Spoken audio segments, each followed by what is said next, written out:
All right, we're live. Welcome everyone to Tabletop or Table Talk, where we talk all things tabletop. I'm your host, the Bella Gamer, joined with my co-host, Glue Boy. Hello, it's me. And put your pitchforks down, or pick them up. I don't know. We're gonna have some view that someone is just gonna disagree with today. And this is just one of those topics. But it's gonna be a fun one. Also, hi Dark Ender, how you doing? But first, as always, a little bit of chatting. So how have you been doing, Alex? How's life been going? I hate this week, and I've hated last week. Listen, I've been tired, I've been sick, I've been busy. It's been rough. Today, I'm not sick. I don't sound it. I sound pretty rough still. I feel. I'm pretty cognizant of my own voice. I edit it constantly every week. Still getting over like those slight symptoms after a cold ravaged my general area in the course of a couple days. But apparently all of Central Washington. It's crazy. All of it. It was insane. Literally our friend from the next town over, like, oh, okay, you got sick. Yeah, it traveled 100 or an hour 40 minutes away. Yeah, sure. But now I'm fine. I'm feeling all right. I've been chilling today. I had my first actual real nice day off from work. It's sick. I haven't been making videos because I'm so fucking tired, dog. But when I do, I'll be recharged and working on a bigger project again. It's nice. I had my break from working on the anima video because, good lord, I'm ready to make something that's longer than 20 minutes. Once it becomes Monday, I will be. Right, yeah, no worries. I just want to chill. Yeah, I discovered a new editing style that is gonna allow me to potentially upload daily. So we'll see. I will probably be upping my production a little bit more. I didn't release a Wednesday video. I say that, and then I didn't release a Wednesday video this week. But I got a haircut. Also, we went and got our oil changed in our car because I'm going to a wedding this weekend, and so it's a 4-hour drive for us to where it is. So it's gonna be a big drive over and a couple days and a big drive back. But I will have a video. I had a video come out today. One I'm actually very excited about because I think the Blackbeard is a really cool mech. It's a very cool mech. And also, I'll have a video out tomorrow. Either tomorrow is gonna be my Ranger bite-sized. I've had that literally on my computer for over a month now, ready to go, and it just, well, not ready to go. I have to edit it still, but I just have to edit it. But there's been so much coming up that I have not had the opportunity to do so yet. Or today is the early access release for Beckham Studios' Gallow Spire, which is their Vampire Survivor game. I've been playing it. I have some things to say about it. Good things or mixed things? I see the Steam review is mixed. I would say mixed is warranted, but it's also early access, Fair. So it could get better. It's more of a, I'm sure it's going to get better, but right now it's ranking like a 6 out of 10 for me. Ooh.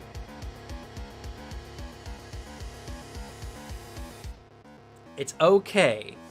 They do one of the things I dislike in these kind of games the most, which is granular upgrading.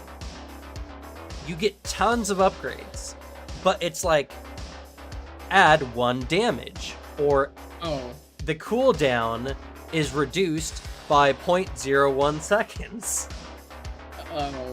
And it's like, yeah, you get a ton of upgrades, but nothing feels valuable. It's not like The reason why Vampire Survivor does really well is every time you get an upgrade, it does feel like something is changing.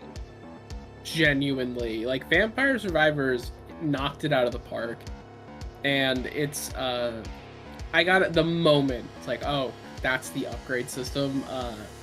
My interest is tanked because one of the things I genuinely hate as somebody who really likes RPG stuff, like RPG mechanics, anything like that, in my games.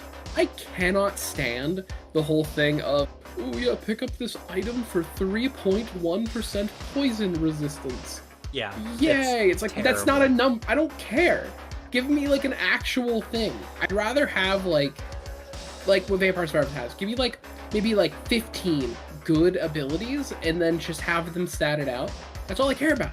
As long as they mesh together real well, that's all I want. Like, every time I upgrade something, make it noticeable. The reason why I feel like they went this route is because it's not like a 20-30 minute run. I mean, your first few runs are, but you're kind of going through this dungeon with like lots of different floors every like 3 to 5 minutes, every give or take, with like a boss every 5 floors or something.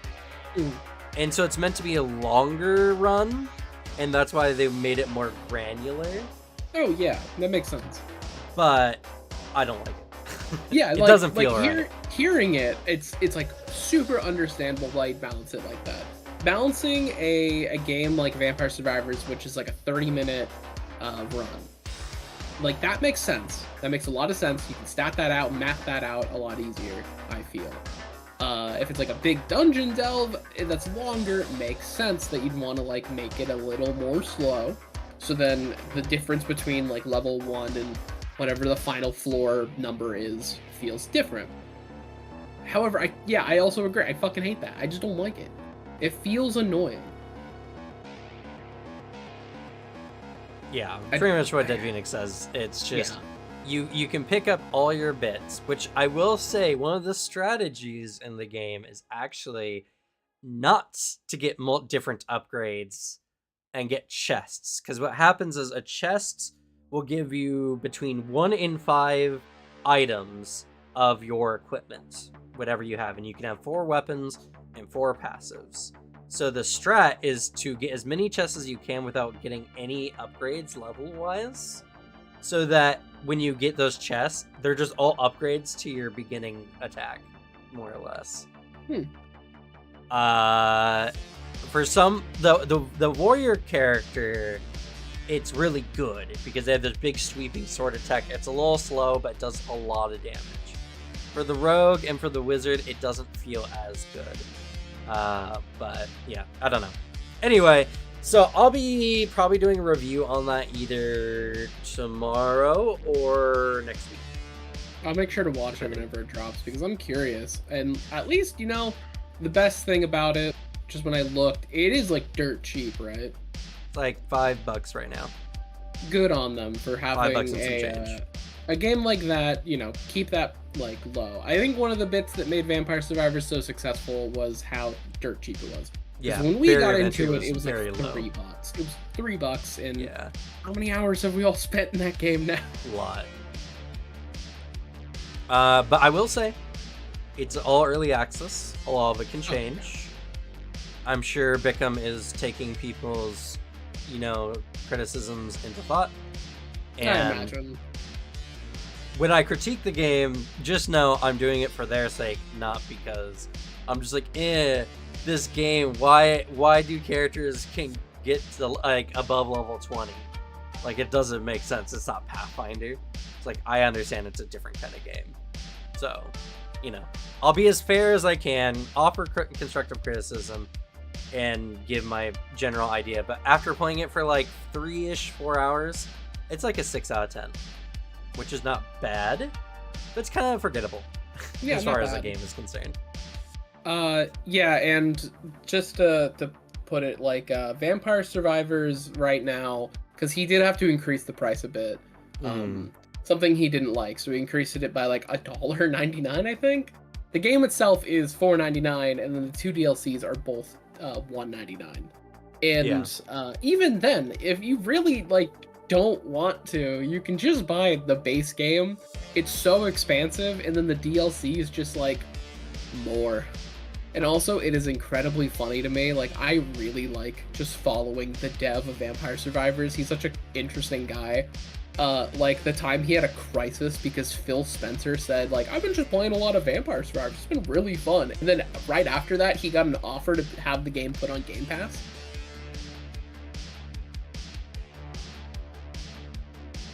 Or even then, just the aspect of him being like, just like a sneaky little upgrade. I'm kind of embarrassed to say what this update is. I finally added attack animations.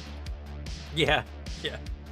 Like, it's been like active for how long, and I only started doing this. Like,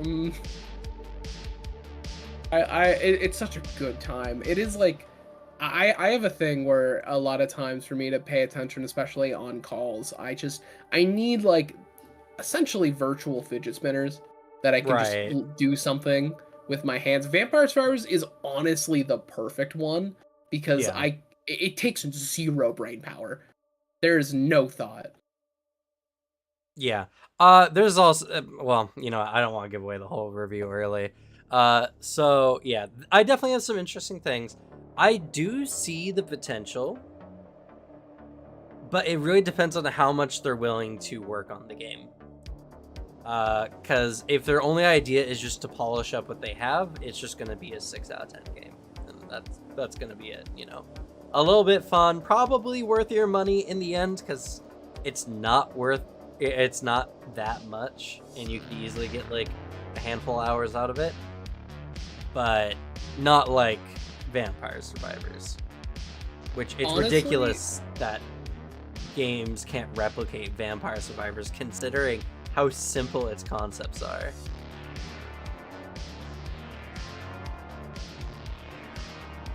I mean, honestly, even with like, because I saw on Twitter your opinions on it, Osiris. Like, it seems all right. I still do think that like the bit of if it's kind of slower gradual upgrades, I'm actually turned away by that. I just cannot stand those in games in general. However, like for the price tag it has, it definitely seems interesting from the gameplay footage I've seen. I could see myself picking it up and playing it in like for a day, like an entire day, and then just kind of waiting for a next upgrade. Like, see, like, all right, are they gonna address some of the problems I might be having, any of the stuff I'm kind of rubbing up against that I'm not a fan of, or just maybe they drop a class that I'm like really into. I think it has potential. I think it could definitely get higher. It really, like I said, it just depends on how much Beckham is actually going to put into the game. And, you know, I mean, like, even different strokes for different folks, you know? That's always good, too. There's a lot of people who enjoy those kind of games. I know. I've been playing Path of Exile, and Path of Exile is a very granular game. I think I tried that game, and I was not a fan. I've been getting into it because there's so much to do, so many different ways to play the game.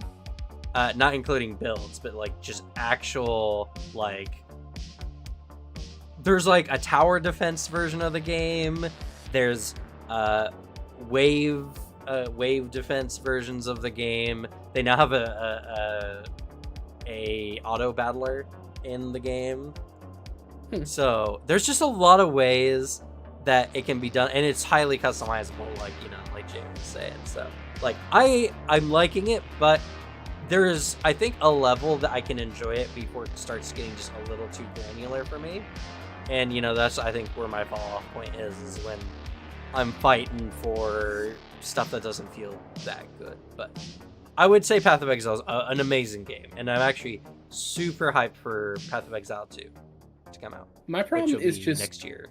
My problem in general is always just like, I personally do not like ARPG like Diablo style games. There's been one that I had fun playing. I think the Warhammer one is the 40k one specifically is pretty fun. It has a lot of really cool stuff that it does. But But like, I'll say too, like of the 2 Pathfinder games that we're getting, Gallospire Survivors is the one I'd see myself playing more than like the other one, because it's just like I'm very slow to be like, yeah, I want to play a Diablo clone. Let's run it. Yeah, I don't know. I've been getting into them more since I played Diablo 4 since I got it for free, essentially, because my graphics card. And it was like okay, but then I went and played Path of Exile and I just had more fun. And I've been playing Last Epoch as well, and Last Epoch I feel is better because it's less granular than either of the 2 games. But I don't know. Only chance I get the other Diablo Pathfinder is if some people really want to do multiplayer. Yeah, I mean, yeah, totally. Same, actually. There's a lot of games out there that are only good multiplayer, you know? It's like, I love the game Crawl. I think that's a stupid fun game. I have like 12 hours in it because it's like multiplayer is the only time the game is actually fun, you know? Yeah, I would never play Crawl single player. It's also the same with fucking Remnant. Remnant 1 and 2 are like, I only like the multiplayer. The single player is just, I don't know. I can't get around it because like it's just, it feels like the game is just like throws a lot at you, and it feels way more fun to have like at least another person backing you up. Yeah. But the one part I'll say that like the other game does, if like, for example, it's real cheap when it comes out. I have the money, like I can afford it, and then like literally it's like, oh, game came out. Let's get a game going with like a full party. I'd be like, all right, I'll try it out. I'll actually play it, because I think the part of the actions melding together to make like bigger effects sounds really dope. Yeah, that is a really cool concept for a game like this. So that aspect, very into. I think that could produce a very fun time. And then another benefit is just Gallospire Survivors, and then that game really provide themselves a lot for more updates and like being a very attentive to what the player base wants. So like new characters, new items, all that shit can be added in very easily. Yeah. So, you know, that's totally in Beckham's court at this point, what they do with it and how good the games turn out. I mean, like, that seems kind of like duh, but there's so many studios that are very much like, no, we're making this game. We're not changing anything because that would take a lot more production time. We're just going to polish it up and make it the best version of this game it can be. And it always sucks when that happens. So we'll see. In any regard, I'll probably end up getting both because, you know what? In this job I have here talking about tabletop games, it's so rare that I can actually play video games for work. So I'm going to, just because it'll change it up a little bit for me, and I can actually talk about something else and do a different type of video, which I'm kind of excited to do my version of a game review video. So we'll see how it turns out in the end. I'm excited for what it could turn into, for sure.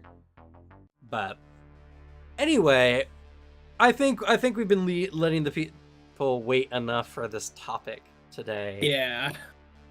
And some people have made some very good points overall. And I actually want to start off with one from Bob Hill. The absolute poor state of the player pool does far more damage than any VTT law.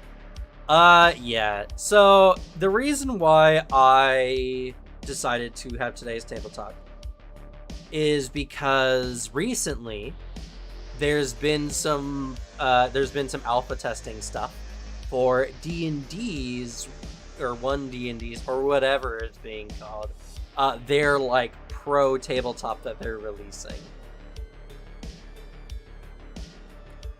And I watched a video that I just didn't like most of their points, but some points obviously are concerning when it comes to WotC getting their hands on the VTT.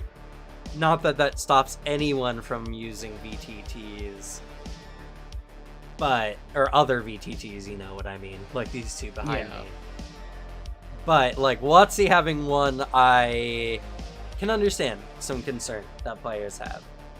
Yeah, and also just, it's kind of hard to be like, Wizards of the Coast is my dog in this fight. Right. I'm definitely not trying to get behind Wizards of the Coast.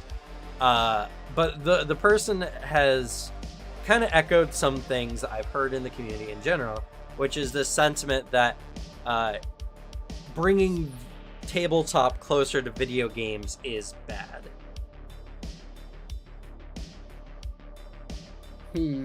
That's true, and WotC's, again, a shitty company for it. I agree, Dev Phoenix there.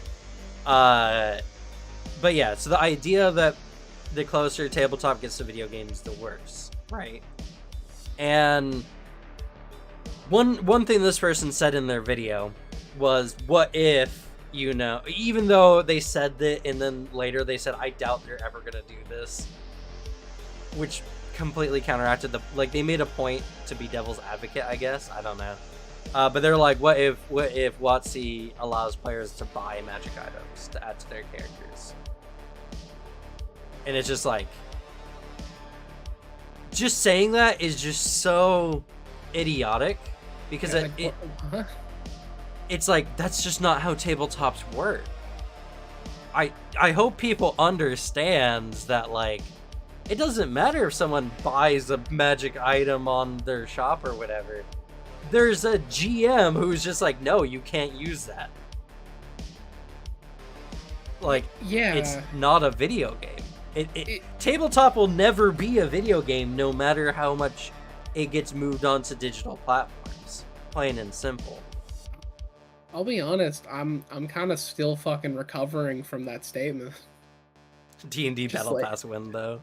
It's just like thinking, just that is peak. Just like, I need to find a way to scare people about a possibility. Let me microtransactions in D&D. The DM has no say because Wizard of the Coast, you gave them $5 for like a cloak of protection. Right? Yeah. What, it's like, it was such a inane point that then they later said, I doubt they'll ever do this anytime soon. Because it wouldn't work. It doesn't make any it's like, that's sense. that's not tabletop. Then, like, if you're talking about, like, I don't know, like, Baldur's Gate 3 scenario where you can buy magic items for your characters in the game, then I guess we can talk about it then. But that's a video game, you know? That's not tabletop. Literally a video game where there's not a GM controlling the game balance. It definitely Unless, you're... like, this... Sorry, go ahead. Unless this microtransaction comes with a Wizard of the Coast representative to come into your game and, like, personally tell the DM they have to do this or else. Like, what? It's unenforceable. Yeah. It makes no sense. Dev Phoenix, I do agree with what you said earlier with they will, but instead you'll have to buy the book. Yeah, there's a possibility that you're going to get this new VTT and have to buy all the books again. Yeah, that makes sense. That's a more realistic reason to be like, I don't know about this, like, D&D specific one if it doesn't link with D&D Beyond. Right. That is an understandable critique. Yeah, there are plenty of understandable critiques, so many of which were not in this video that like I said, the video just annoyed me so much. I ended up watching it yesterday. I had to, like, talk about it today because there are some arguments that I feel like people really just don't understand what virtual tabletops are and what they do compared to, like, what a video game is. I'll say, like, just one that I doubt was in this video. Right the second that trailer dropped and I watched it, like, my first thought, and, like, I think I even said this on TableTalk, like, because we watched it on TableTalk. Yeah, we did watch it on TableTalk, true. Was specifically, so how's this VTT going to work for any of your players that might have a shit computer? Yeah, and that's another very legitimate concern. It looks sick, and don't get me wrong, if everyone at your table has a fucking, like, gamer rig, it makes sense, because it's using Unreal Engine. But the beauty of, like, Roll20 is that it's just a fucking web page. That's all it is. It has, like, these nice fancy tools, but at the end of the day, it is a site with a map on it. That's it. Foundry's a bit more complicated, but even then, it also doesn't seem like that intensive. It can get intensive, don't get me wrong, but it's like a step up, but it's still a pretty hefty step below an Unreal Engine application running on your shit. And for James there, I don't want to give out the name of the creator. They're still a relatively small creator, at least relatively speaking. They're at like 22k subs. And so I don't want to, especially because I probably am just going to complain more about it in this particular table talk. But I will say that they are someone who talked about other people's experiences in it. They did not participate in the alpha. So it's someone in the D&D space talking about 1D&D without having played in the alpha themselves. That's all I'll give, because I don't want to bring unnecessary like hate, even though I know there's like 8 viewers we have here right now. Like I understand it's not like I have a very big force to send their way, but it's the principle of the matter. I don't want to send hate to channels, especially when they're still kind of getting their feet under them. I hope y'all can understand. Another thing they said in the video, though, as I'm going to continue complaining. I mean, yeah, it's like we're not doing anything malicious. That's not who we are. We can disagree with a person's opinion without like it being an insult on their character or like person. Right. Because I'll happily tell somebody that their take is stupid, just as I am perfectly willing for someone to tell me if my take is stupid. I just want an explanation behind it, which is something we both provide. We give good reasons of why we think takes aren't good. And that's all I'm purposely addressing today is their takes. That's what I'm making fun of. I have nothing against them personally. But another take that was just blew my mind as to why anyone in their right mind would complain about this is they talked about the boss enemy appearing out of the ground, which was really cool. It actually bursts out of the ground in the VTT. That was a thing cool. you could have set. But it only had animations for some of its attacks. And so other of its attacks, it didn't have animations for it. Fair enough, I guess. And their complaint was, it's jarring when they don't have animations for literally every attack. That sounds really annoying for whatever underpaid animators they have in their studio. And that's also completely unreasonable in a VTT. It's a VTT. Like, you know, sometimes we play in Roll20, and sometimes I'll be like, you know what, I'll spice this action up. Let me add an animation. Or let's do like a laser or something from the tools they have here. You know what my players never say? Why did he get animation for his attack and I didn't? Yeah, you know, also, like, even if it is, like, yeah, when things are animated, like, or things are just inconsistently animated, I guess. I mean, it doesn't even have to be anything complicated, or it just doesn't have to be there. Like, for us, just go watch our Lancer playthrough and watch us pop off over a simple explosion effect being played over a thing, and we're like, oh, holy shit, it's like we're there. Yeah, right. We don't need much. Like, there was that take that blew my mind. I was just like, why would that be your problem? No, I guess, like, quick question about that. I just so I can get an image, because saying this, it's like, I'll happily make fun of these opinions, because also, even if you do send me the video on this, I'm probably just not going to watch it. I don't watch tabletop content. It's not my thing. Like, what were these attacks that were animated? Are they, like, big, impressive attacks? Or is it just, like, weird, kind of arbitrary, yeah, why is that attack not animated? That one is. But, or is it, like, the cool shit gets animated, but if someone's like punches you, it doesn't really matter? The boss enemy was an on kick. And so when it did its acid spray, it would like, because they use like model pieces on the board, Yeah. you know, it would, you know, like shake side to side and throw acid for like its acid breath or whatever. Makes sense. But then when it melee'd attack the person next to them, the piece doesn't move, the animation just plays, or there's like the attack like explosion on them or whatever. Okay, literally what I was thinking of that. Cool. Like, which makes immense sense, because why would you animate every single model doing a basic melee attack? That is a lot of effort for a thing that most people will not care about. And then last was another terrible take. They were talking about like, oh, you know, sometimes when a character like uses an animation and hits the enemy and the enemy gets hit, the damage dice explodes out of the enemy. You know, like they had an animation of like some magic caster throwing a fireball at someone. It hits their token, and then like dice explode out of them from behind. That sounds cool. That's cool. That's very cool. They said That's as fun. much. It was cool. But then they said, but these animations just are gonna make combat slower. And combat in TTRPGs are already really slow.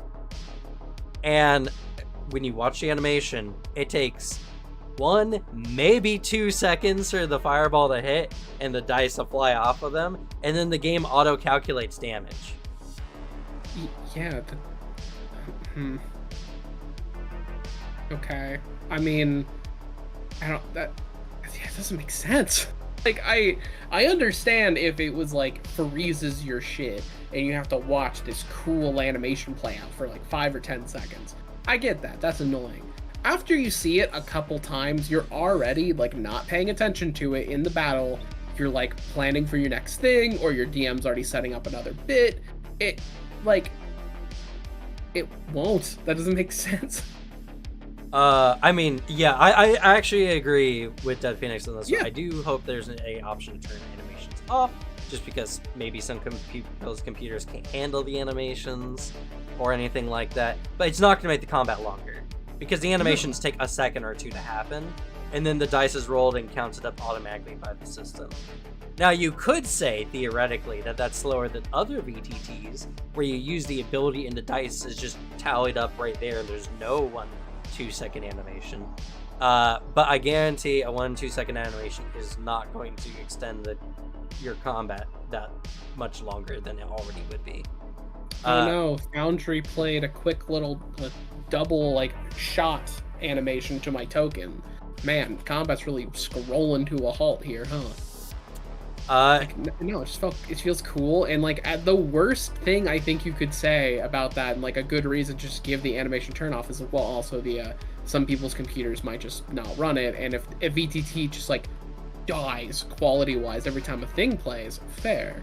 On the other hand, the only thing I could say is I've seen this fireball animation so many fucking times. Can we just turn it off?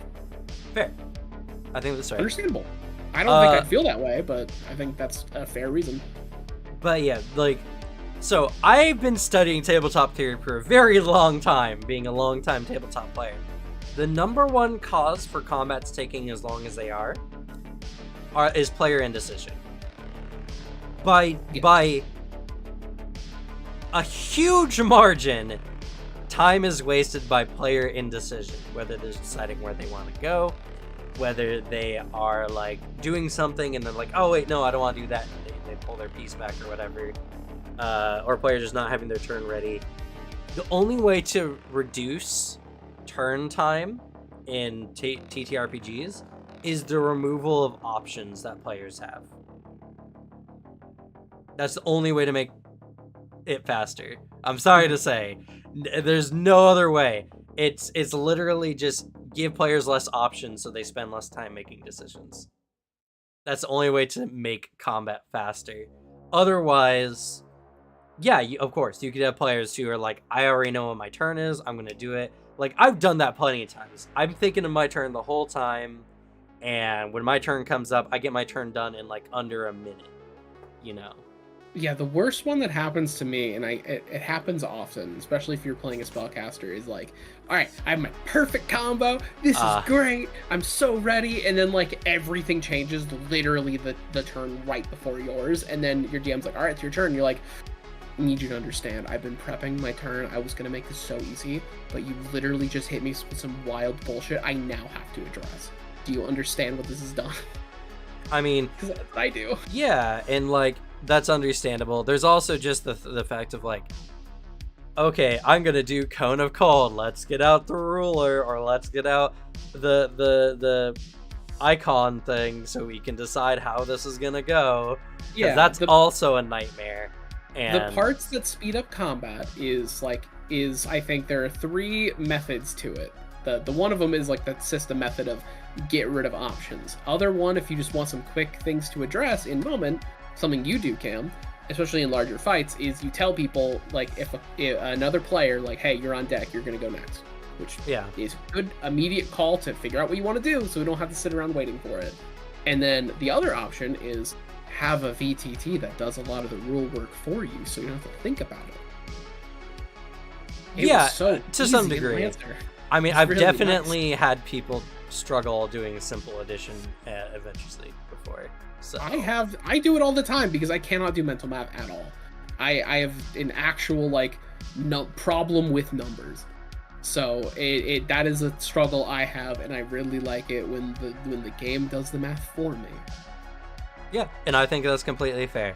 So let's move away from bad takes from a different content creator, and let's get to my bad takes. Ooh.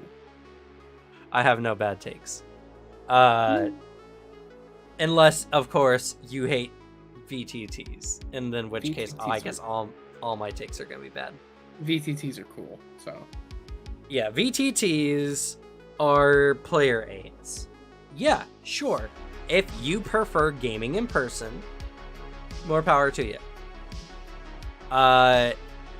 There are a lot of gaming elitists out there who think VTTs are making people dumber. Is this sponsored by VTT? No, it's not. If only. If only.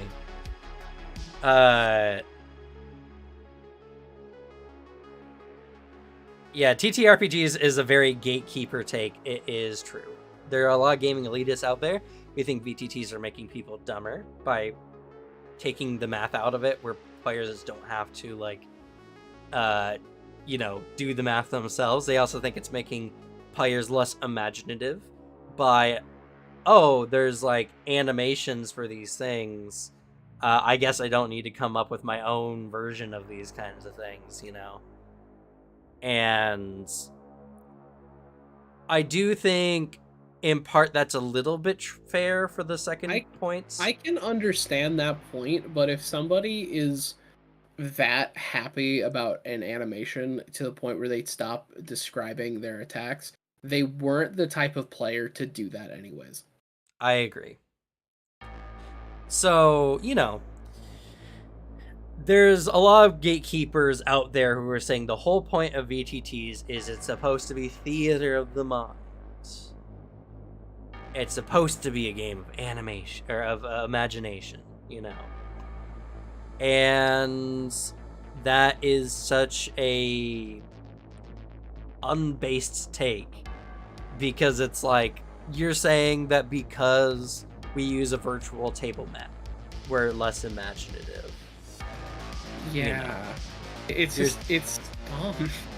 You're saying because we have a system that automatically counts the math for us, we're dumb, is what you're saying, right? They're just bad takes. They're bad takes, and they're very gatekeepy, and they are specifically stuff said by people who like either don't struggle to find games of them themselves, or are the kind of people who think that everyone plays tabletop wrong. Yeah, and like I'll say this too, as someone who is every single tabletop game I play at this point in my life is on Discord, and it has been that way for a while. Good like year and a half since I've played an in-person tabletop game. And I'll also say, as a person in this position, I also prefer in-person tabletop. It is a lot more. It's a lot different of experience. I like it a lot. It feels really fun having a get together with your friends and playing the game. The Pathfinder game we did at Cam's place with our Tuesday group was fucking fantastic. That was a really fun game. It's a different energy. However, not everyone has the fucking luxury of hanging out with like all of our friends being in the same town. Because I have a lot of friends. I've met friends that are from my town. I lived in the same area as Cam. That's how we met. And then just life changes. People move, and your games don't like. You don't need to just kill your games because they're gone. I guess. Yeah, we literally said the same thing last night. Just like, I see you got a new job in another like. Hell, even like 3 hours away. Well, guess we're never playing tabletop ever again. Alex, do your job. Get him, boy, get him. I'm on it. It's right. I'm not here to tell you how you play is wrong. If you prefer pure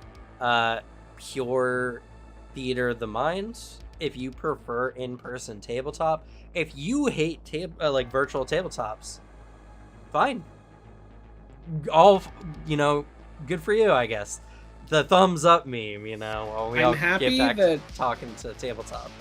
I'm so happy that you have a good group that's in person.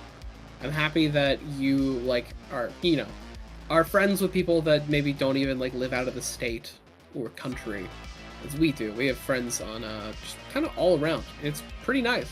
I think it's literally very half fun. The people I play with don't live in the same state I do, and like literally. One of them doesn't even live in the same country. So yeah, and it's fine. It's people that I would have never have met if I was like virtual tabletop. Not for me. Right. It's kind of like it's like the right wing of tabletop sometimes, where people are just like, then get out and make friends, pull yourself up by your bootstraps, and go actually be social with other human beings. Stop being a nerd in your basement, and it's like not everyone has the ability, and not even that, but like sometimes you just have really good friends you want to play with no matter what. That's awesome, though, Phoenix. Yeah. I could literally, if I had the time or want, go out, send a message, and join a in-person tabletop game that my friends are a part of, my in-town friends are a part of, at my local game store. I don't, because I don't have fucking time for it. And some of them are randos, and I don't want to join a game of randos and then figure out it's a table that I'm not super into. But yeah, other than that, it's like I have a group of people just on Discord that I already know I mesh really well in the games with. Like, we all have very similar play styles. So, it's the thing of we could do that. It's not that hard. But we just like a thing. There isn't really a feeling of like that isn't true tabletop, because tabletop is just what you have fun with. It's what you just enjoy. It's literally a game of imagination. You can do it in any medium, really. If your form of tabletop is barely playing the game, just fucking around with your friends all day, and like maybe you roll some dice occasionally, but you all leave like having had a good time, that was a good tabletop experience. All that matters is that you just enjoyed your time with your friends.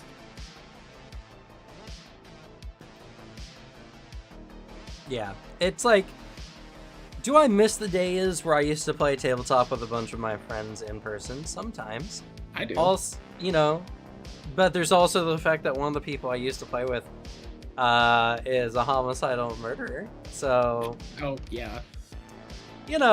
Like, glad I don't hang out with that person anymore. You know what I mean? Like, that's probably a very rare situation. I'll admit. Yeah, all I got is a person I used to play two people I used to play tabletop with. I just don't really get along with, am not friends, and don't really want to hang out with anymore, due to multiple situations. They never murdered somebody, to my knowledge. Yeah. But you know, like, I had fun in in-person games, and there's just like, literally we had a bunch of people come out to our new house, hang out for a week, and it was a blast. Everyone had a lot of fun, and that's something I wish could happen more often. Hanging out in person is, I think, such a human activity that just not enough of us get pretty regularly. It's pretty rough, not gonna lie. But, you know, I have a lot of people near and dear to me that don't live in my state, and so I play virtual tabletop games with them, you know? And honestly, if I'm going to do the hobby I like the most, I'm going to play it with the people I like playing it with the most, or at least as most as possible. There's no point in me going out to, like, local areas, making friends with people who might have just a different taste in tabletop than I do, and not enjoying it, but, you know, doing so because it's the right way to play tabletop. But I want to hear arguments. If there's any people who are here who think that like VTTs are getting too video gamey, and why you think that is. Or even if you just, like, personally don't like VTTs, not even like the opinion of VTTs are a blight on this world and must be removed for tabletop. Even if you're just like, I don't prefer them, I don't really like them. That's also a fair opinion. I'm very curious on the reasons why. Because honestly, I'm open to have a conversation. I'm sure I'm pretty immovable from my stance, but at the very least, I want to know if there's any legitimately good reasons why VTTs shouldn't just become the future of tabletop. You know what I mean? Because, and by saying this, I'm not saying completely replace in-person gaming. No more playing in person. Or you don't buy dice or anything, even though people already use dice still in VTTs, like actual physical dice, you know? Because that's not what I'm saying. I'm saying the better VTTs are, the more accessible TTRPGs become, which makes more money in the TTRPG space. I think there's very little one can argue against that. Get some Bluetooth dice and hook them up to your VTT. That'd be kind of cool. I'm very curious how long it'll take for that to happen. That's actually a pretty cool idea. I mean, even then, like, VTTs, I feel like are a really good way to teach somebody how to play a game. Because imagine how much easier it would be to teach a person how to play a tabletop game if it was just more like playing a top-down, like, RPG thing. It helped them, like, kind of wrap their head around the rules if some parts are automated, and then later when they make the jump to, like, if you're playing an in-person game later, like, oh, okay, I understand this. This is like the game we did. I can wrap my head around these rules. I mean, I've definitely been doing more things that I learned from Baldur's Gate 3 in our games. Oh, yeah. Like the random encounters I've been having, or random loot you guys have been finding, have all been influenced by Baldur's Gate 3. And I was helping your GM, Alex, for your Friday games. We were talking about some D&D stuff, and one of his things was just like, the Circle of Power is a really powerful spell. It pretty much just makes all the people inside of it like hyper resistant against magic. And I'm like, have you considered archers? And then he thought about it for a moment. He's like, I don't use archers in any of my games. I literally told him, because, like, we talked about it, because I used it. There was a moment of, like, this is a really powerful thing, is overpowered. He then also was just, like, even messaged me, walked back, like I think it was a little rude there, and I was like, "You weren't. It's fine. I don't care. It is a good spell." And literally in the moment when I told it, when he was like, "It's really overpowered," I'm like, the solution is just not having every enemy have magic, right? Just Right. more marshals and shit. And he's like, "No. It's just this friend is wizard obsessed. That's all it is." He's a bit magic obsessed, true. He But likes it's just magic stuff. He's very cool with magic stuff. Him describing a spell is very dope. He's very good at it. But not everyone needs to have magic. yeah, That's the archers. solution. Use archers in your games, people. I know like a lot of monsters in the book aren't directly archer enemies, but there's a lot of enemies in either game that have bows that they can use. And I've been in his game for like I think 3 years at this point. probably I more. don't think I've fought a single archer. Yeah, right? So To be fair, I can't even remember the last time I've actively used archers. I know I probably have at some point, but like I know you have. I'm not like consciously I can remember like choosing to put some in. you definitely have characters with like actual range stuff, but like yeah, no, it makes sense. Like just have some archers in there, but also it is the thing of if you're fighting with enemies that aren't like people, it's kind of hard to be like, here's your cool like monster encounter, and then there's the same monster but they can somehow have a bow. Yeah, Sometimes, right. yes, that's a little unfeasible. Sometimes they're just a big ape. True. At least in that aspect they can throw a rock at you or something. Yeah. At least dragons have like dragon breath or know something, or just massive reach. I love Pathfinder's like the reach on the enemies. It's really good. I like that it plays with reach a lot, and you can actually like build into that. It's very cool. But that's the thing is like, right, video games will always be video games, and TTRPGs will never be TTRPGs. No matter how closely one tries to get to the other, it will never completely line up. Mostly because my fingers aren't straight, but like, you know what I mean. It's something where they can be very close in everything, but like the things that make them different, which is there's a GM who's officiating and educating for everything, and there's and anything can happen in a TTRPG, even if in a VTT you don't have the piece or the thing set up or whatever. You know how many times I just throw something together live on a VTT? Like, all the time. I'll just change the token's name, shift some of the stats, and like, boom, new monster. Yeah, like if you understand just how they work, you can easily improv with a VTT. In D&D, it's so much easier to improv monsters. Easy. Like, I'll give credit where credit is due. In D&D, improving monsters, easiest thing in the world. So simple. And Pathfinder, I've been playing it for so long now. I've been doing this whole series.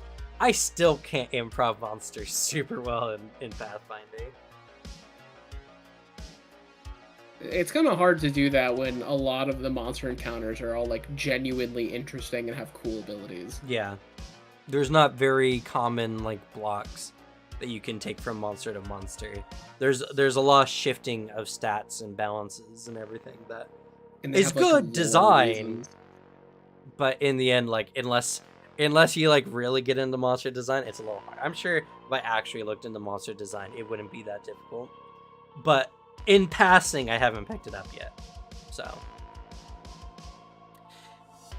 it's like, right, how can a VTT become too much? The only thought in my mind is the VTT is too restrictive. You can't improv things into the game.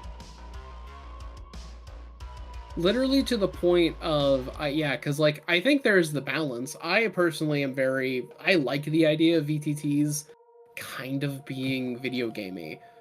But there's the aspect of it that is like the worst form of that, where it's like, well, all right, what's the worst possible extreme? Yeah, like homebrewing stuff into your VTT should not be like trying to mod Baldur's Gate. And I don't mean that as like going to the mod nexus and downloading. I mean literally creating a mod like by yourself. Right. That it shouldn't be that. You should be able to like include your own custom things, mess with things. Like, because if the one D&D VTT had like a drag and drop and you could not make anything custom, and it's literally like, no, you only monsters allowed are the ones on this toolbar. You want more monsters? Pay for them. It's like that part I'd see is pretty rough. That's one of my worries about the D&D one, where I think like these is all some very cool effects, but like, you know, there are benefits to just having a very simple web page, essentially VTT system. You just make a token, you slap it on a board, and you're like, this is a big old dragon. And everyone's like, oh god. And nice and easy. Yeah. And in our benefit VTTs over something like Theater of the Mind, just keeping everything like in order. It's just like, oh my God. The number of times I've done a big-ish battle in Theater of the Mind and lost track of monsters or how much HP these monsters had or whatever. It's just a lot. And when I'm doing something in a VTT where I'm adding a bunch of monsters in, it's just easier. I lose track of myself sometimes in Theater of the Mind, dog. I can't look at it, so I can't like adjust. And when I lose it, I'm like, fuck, now I have to ask Cam or something, like, when we get there, what's happening, because I genuinely cannot like visualize what's going on. And even the GM will lose your character sometimes because they're worried about their own 100 NPCs and thus aren't going to be very concerned about your character in the mix. You know, I guess, I don't know, no one's brought up any arguments or complaints, which I'm very surprised at because we have had it on TableTalk before. I think I remember a couple like issues with stuff like Foundry or Roll20. Though, I mean, if we mention like Roll20, the Foundry fans would come out. That's why I put both up here. So that everyone could be like, Roll20 sucks. And it's like, cool, I got Foundry right here for you. Thumbs up. Look at Foundry and just kind of smile to yourself and just like be like, good. Good. It's there. It's being recognized. Yeah, something like if you get upset at something, just look at the Foundry virtual tabletop logo and feel happy. Yeah. Here's your pacifier. Now, calm down. To be fair, Roll20 is a mess. I have used it for so long though, and there's some things that are just easier in Roll20. I ain't gonna lie. I also just don't have to worry about, you know, all the scripting that goes into the Foundry stuff. I'll shit on Roll20 and Foundry as much as I want, but like, I gotta say, it is very nice to have the idea that I could pick up any system and have a character sheet that functions and makes sense in Foundry. Something Roll20 I cannot relate with. Not any character sheet. There's a lot of character sheets missing from Foundry. Makes sense, but like, the fucking Shadowrun character sheet, that was something. Trust me, Roll20's got some stinkers. It's got some bad ones, but at least the Pathfinder one is good. That one's good. The Pathfinder one, I think, is very good. I think the spell sheet needs to be better organized. 100%. I have some issues with the spell sheet. I like how spell sheet is done in Foundry a lot better. Yeah. But, you know, other than that, whatever. There's a lot of situations where, like, nothing is 100% perfect when it comes to VTTs. And I'll tell y'all right now, 1D&D ain't gonna be the perfect VTT. No. Because the perfect VTT can play any tabletop. First of all. Second of all, has WotC even once shown that they understand what the players want when it comes to anything Wizards of the Coast related? Yeah, that's not really their skill set. They're as bad as the Unity guys. Yeah, literally. Gee, Unity pulling the exact same shit that Wizards of the Coast did. It's the same situation again. I thought we learned.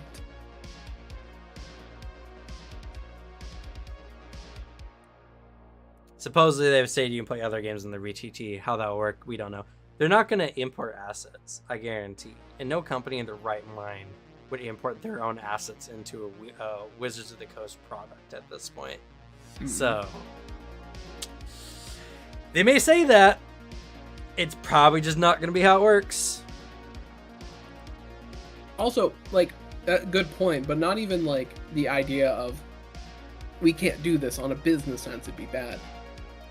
Largely with how monopolized like the tabletop industry is, most tabletop games and like are created by a pretty small dev team that are pretty connected to stuff. So it'd be like all 5 people on the team fuck Wizards of the Coast, all nodding in unison, like, yeah, no. Yeah.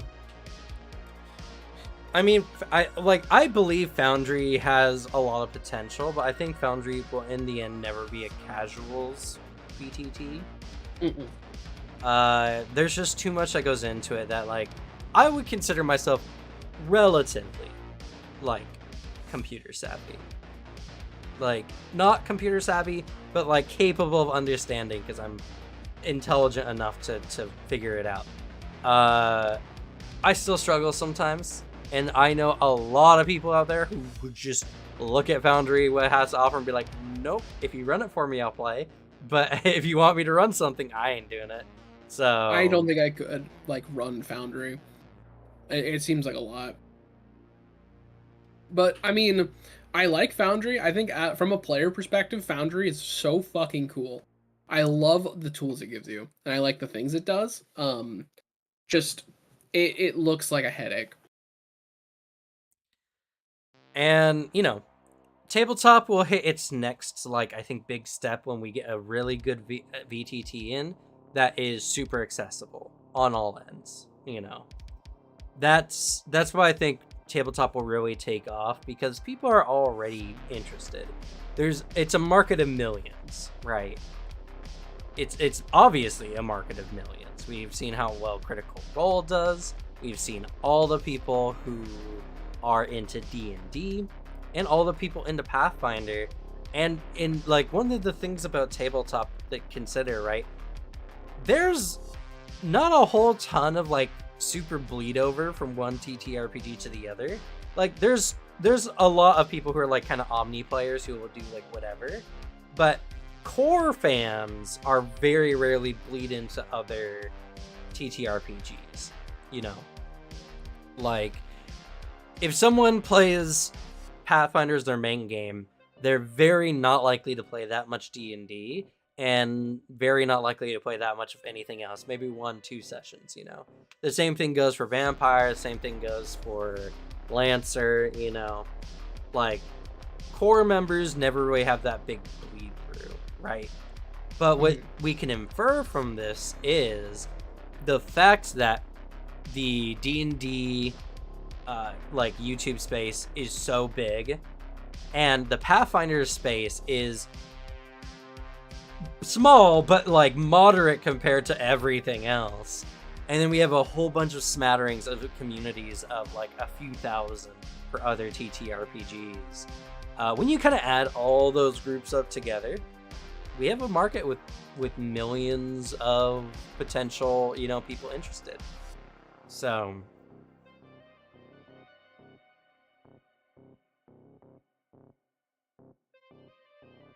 there's all kinds of things that I feel like just a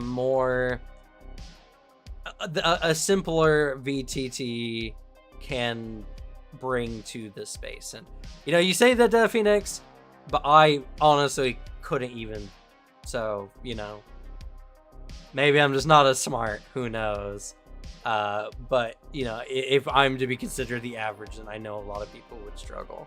It's more just the thing of, like, the level of investment you bring into Foundry is just leagues bigger than it is in Roll20. I agree. Because even when I was DMing, I did it all in person.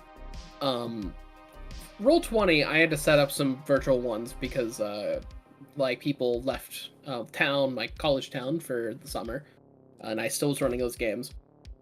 Roll20 was there essentially just as a map, because that's all I needed. I needed a map and some tokens, and done deal. That's all I wanted.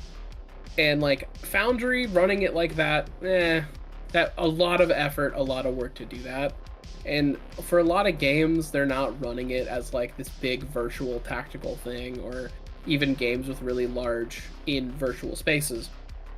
They are just theater of the mind until battle starts, and then you just need a basic map. Although I will say, saying that, I really adore Foundry. I just think that it's a very different level of investment to get everyone hooked on, like logged into a Foundry game, than it is to send a Roll20 link. And even then, even if something is brain dead easy, because I imagine Foundry is yeah, it's super easy to run and there are tools available.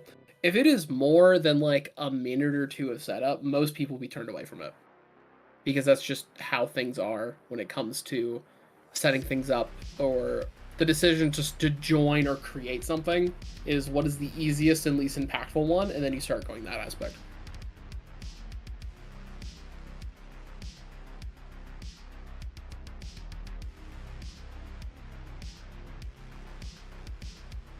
But at least Foundry has good character sheets. I mean, again, it's still like, I think learning Roll20 is just inherently quicker, because for most people it's you pick a little token, the DM has put a JPEG on the map, and now you assign the token to each individual player, and then boom boom boom, you're good. The act of it being a website, I think, is inherently like different. It's just lower barrier of entry, like going into it, which is what more makes, I think, Roll20 a better casual system. And then I think Foundry having better tools, better tools, better quality, everything, makes it a legitimately more enjoyable experience to run a virtual game with, like both on the player and DM side.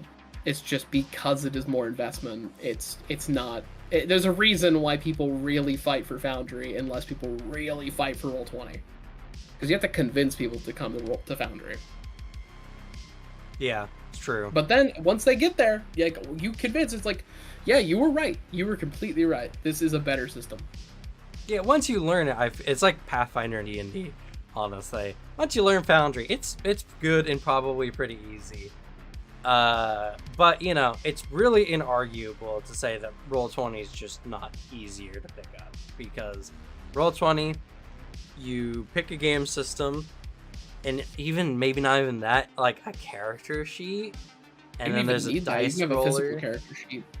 Yeah, there's a dice roller, and you can put pieces on. Foundry, minimum, you have to download the game itself, right?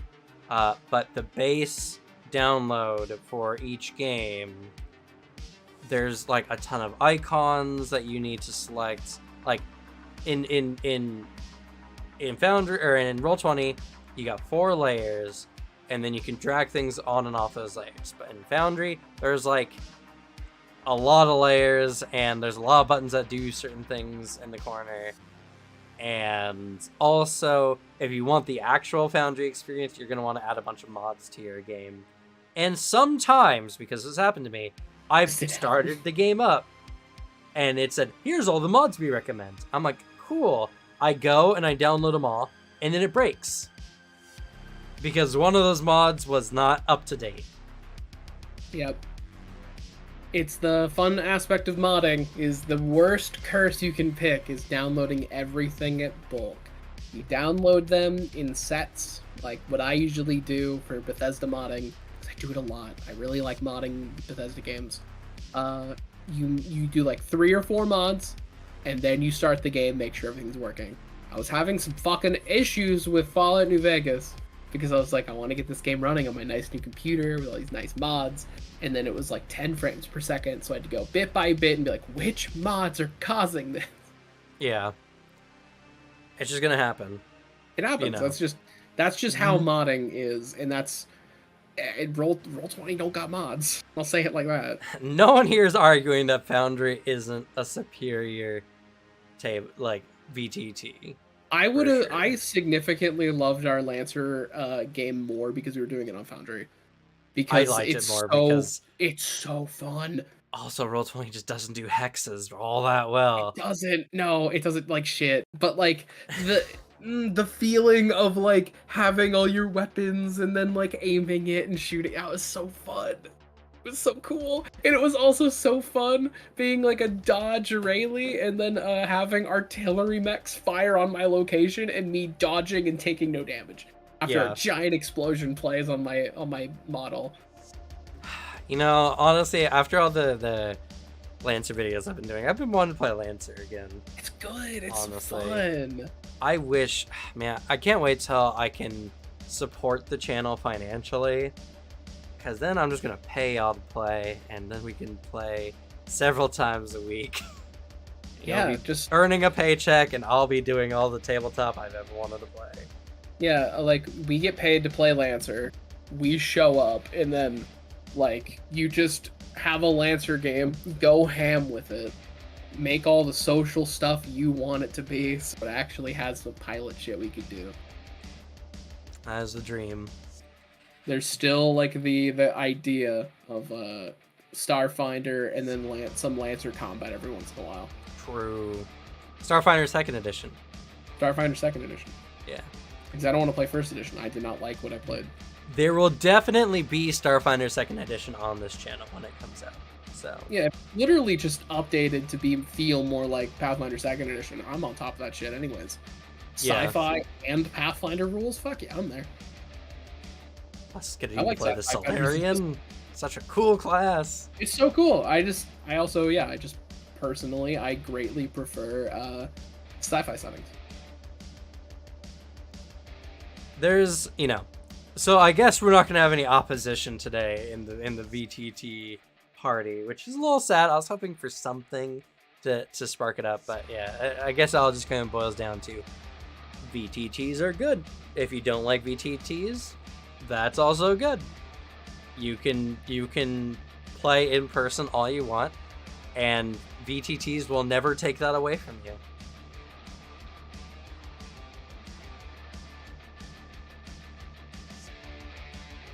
Oh yeah? What was the question? I'm actually very curious. Yeah, what was the question and the answer? I want to know. I definitely soon. Not who knows. Maybe sometime next month. We'll try to get Michael Sayer either on TableTalk or in an interview. It'd be fun. Dying to talk to Michael Sayer. No fantasy ground representation. That's because I forget Fantasy Ground exists, to be honest. There's so many VTTs. These are just the ones I know. That's it. Oh right, yeah. They said they can't say anything about the mechanics, but then leaked one anyways. Based. Yeah. The Envoy is one of those huge ones that everyone really, really likes in Starfinder, because it's one of the less combaty ones, and it has like a lot more flexibility to do a lot of things. It's kind of like a social rogue class, essentially. I think it's the one I played. Maybe. I don't remember. But I am actually super excited to play 2nd Edition Starfinder. Same. And Fabula Ultima is another game that I'm super excited to try out. There's a lot of good tabletops. We will probably be ending our Riptide Season 2 in the next episode. I would be very surprised if we didn't manage to. Mm-hmm. Because you guys are going to be getting to Jalmaray, you're going to be talking with the Elemental Lords, and be kind of given your next direction to follow, as it were. Nice. Makes sense. I mean, if it's that straightforward. Yeah. But I mean, then again, we spent a lot of last session either shopping or shenanigans. So we did just kind of go wild. I I had the energy force, was definitely playing into it a lot early game. So I was like, yes, I'm back, I've returned, and then I slowly died. Yeah, last hour you were kind of in some rough stuff. It was something. I'm very happy that I can finally actually like role play, because the problem is I got so like pure head fog that I just couldn't yes and. It's like I can't think of a response. That was the worst part. It's all good. Yeah. You were in general, there. it annoyed me. In general, even like outside of stuff, just I couldn't riff with like people, and I was like, damn it, I like riffing. It's just fun. It's okay. I thoroughly enjoyed disguising lizard mounts as lizard folk and sneaking them into places. It was great. Good times. Good times. Testing the envoy. Envoys are now the skill monkeys. They had this reaction called Get 'em. The 1E envoy was a buffer and needed a specific type of player to enjoy. Going forward, the enhanced envoy feels like a buffing and shooting class. So it's again kind of like the rogue, only like mastermindy, having some good utility thrown in on top of their on top of the stuff they add. I'm actually super excited to see Pathfinder's like 2nd edition shooting rules, because I've yet to run into a TTRPG that's made shooting feel really good. Like shooting It usually just feels like kind of a more chunky arrow, maybe with some better crits. It feels like RPG shooting. Yeah. Which is like, bah! And then the other guy's like, huh! And is either mists or they're like, ah! And they take like 20 damage or something, you know? Yeah. And it never feels like, you know, the whole point of shooting is you get the enemy in the right spot at the right time and you fill them full of holes and they die. Or you just shoot a lot at somebody. Like a whole lot. Orc Barricade Buster is so cool. What's the Orc Barricade Buster? Sounds cool.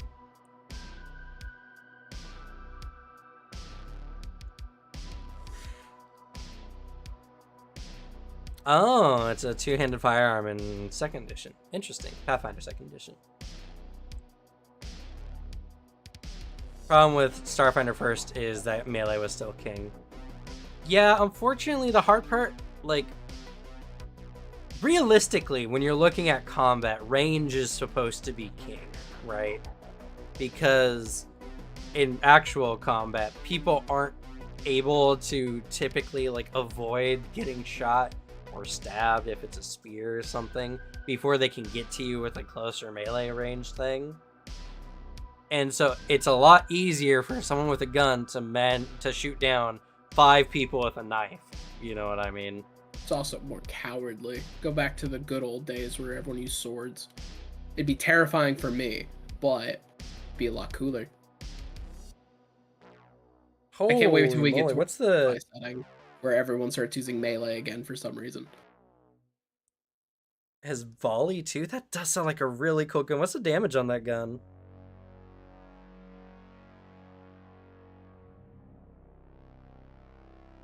Though the fact that it's repeating and kickback, a D10, it doesn't have fatal then. Still sounds really cool. Yeah, it sounds dope. Sounds like someone who actually wants to like pew pew pew pew with a gun. Yeah, so like me.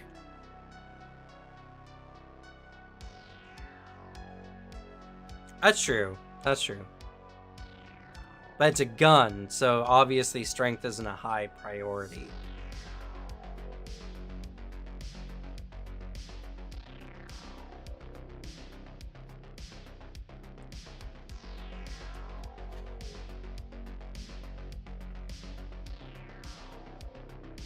But yeah, I don't know. Like I said, I want a system where melee and guns feel equally good.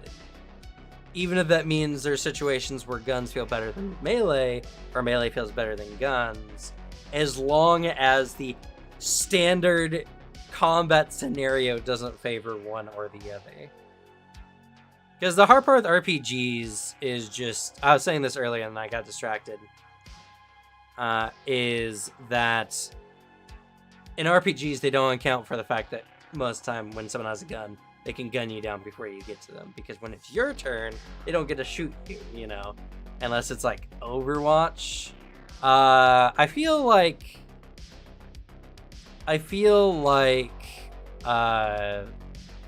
Alien turn-based game. Shit, I should know Missing this on a one. 95%. XCOM. XCOM. I love saying missing on a 95% and everyone's like XCOM. I've played a lot of XCOM, dog, XCOM's and a I've good missed a lot of 95% shots. Where they feel balanced, but melee over in the end just doesn't feel as good because typically running into melee combat, you're getting blown away by every enemy's Overwatch. But you know, if you're using cover and you're getting up to an enemy and then you run in on them, being the melee guy feels really good.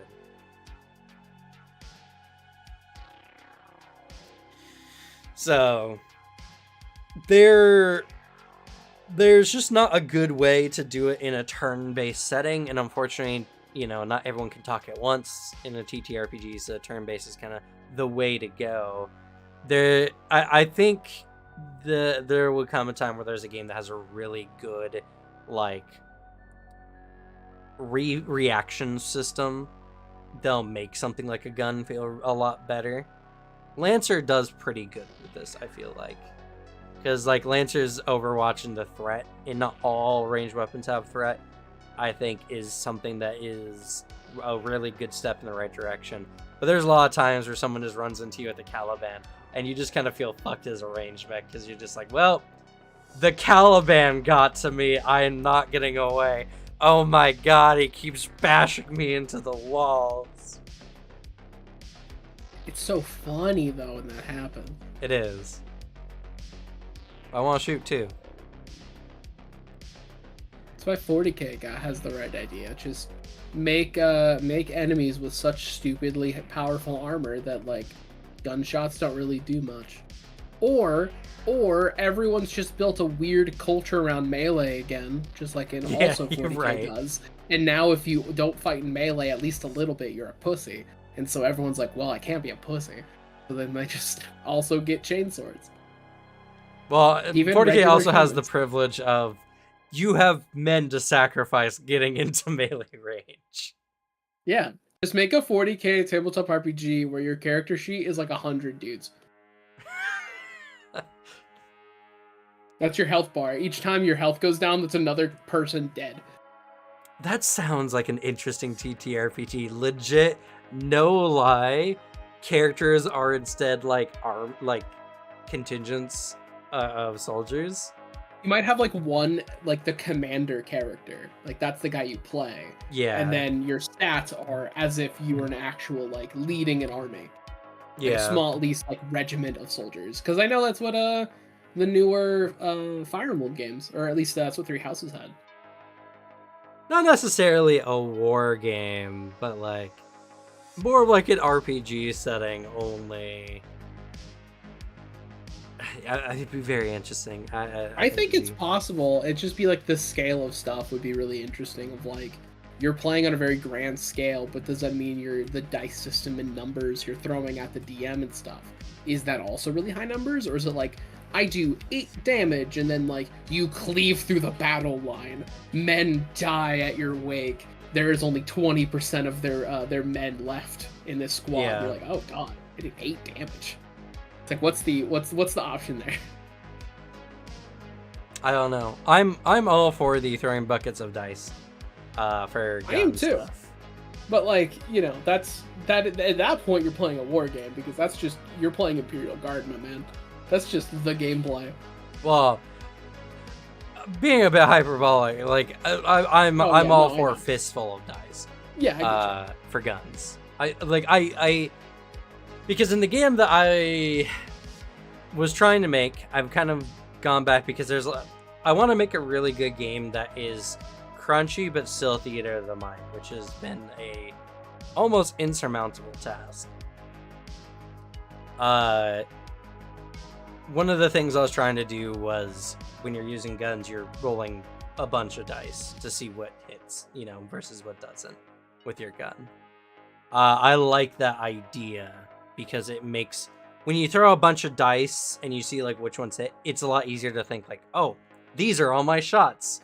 Pew, pew, pew, pew, pew, pew, pew. That one hit, that one hit, that one hit, rather than like, say, Pathfinder or, well, like Pathfinder, where it's just like you have an attack where it shoots a bunch of shots, but you roll a single attack roll to see like if it hits or not, or the enemy makes a reflex save. I am in the process of making a TTRPG or the rough draft of one where the GM never rolls dice. Only the players roll dice.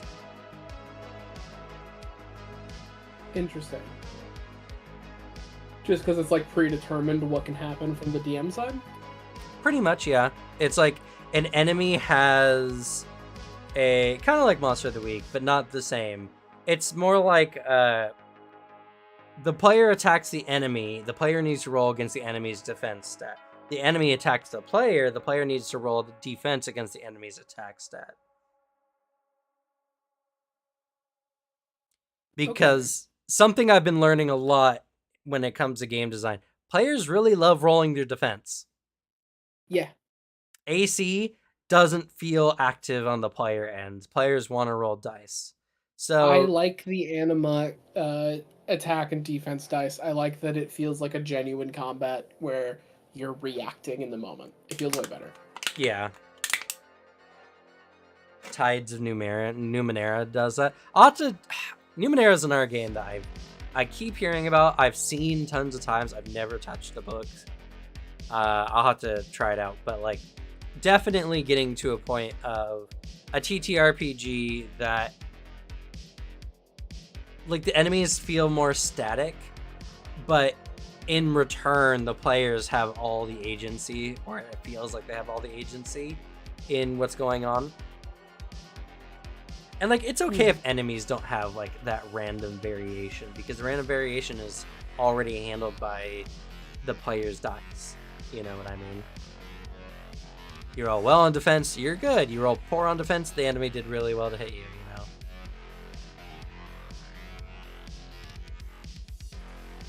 It's great if your own dice are cursed. Yeah, true. Candela Obscura also sounds good. I'll also be doing some stuff on Daggerheart. I've heard that both of those games seem really interesting. Like the reception from just reading through what's available has all been pretty positive from what I've seen. So yeah. I'm curious. Because the rules for Daggerheart are mostly out. Oh, there's been so many sneak peeks. It hasn't been like 100% out yet, but like we've seen like character sheets. We've seen like generally how the dice is rolled and everything. My general impression is that Daggerheart's going to be on the same level as like Powered by the Apocalypse. There are cards for some reason, yeah. I mean, I've always been an advocate for adding cards to TTRPGs because they're kind of fun. They're kind of fun, and also like drawing from a deck feels good, It's part of the thing that I think is one of the more interesting things that Warhammer Wrath and Glory does. I think the system itself is just all right. From everything I've read, because I've been looking into them, just like reading through even... I've been digging through like my Humble Bundle and Itch.io bundle purchases and kind of like seeing what tabletop books I had. Just reading through how these systems work. So far, it seems like Warhammer Fantasy RPG and Dark Heresy are the superior tabletop games for Warhammer. But the one thing I really like for Wrath and Glory is how reactive stuff can get, and like specifically how there's a crit table, or if you're in person, they offer crit decks. So where you roll, take a card and you read out what happens in the crit. Mm-hmm. And a lot of times the crits are really gory and over the top and funny. Like, oh, you shoot the enemy and your bullet hits their grenade bandolier, like setting one off. Like that, or like you throw a punch, but the punch is so strong and like so much force behind it, you like snap their spine and their head rolls back. Bits like that, where you're like, oh fuck, that's a really cool little bit of flavor that just happened. And then you immediately turn that into like a yes and moment, and you play that out. Yeah.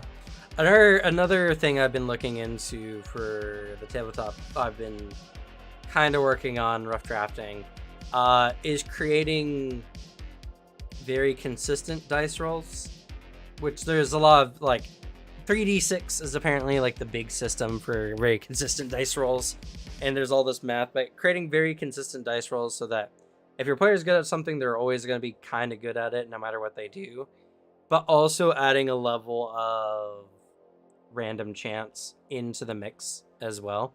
Because one of the things that players love is criticals, mostly critical hits, but sometimes critical failures create some interesting things too. One idea I've been playing with is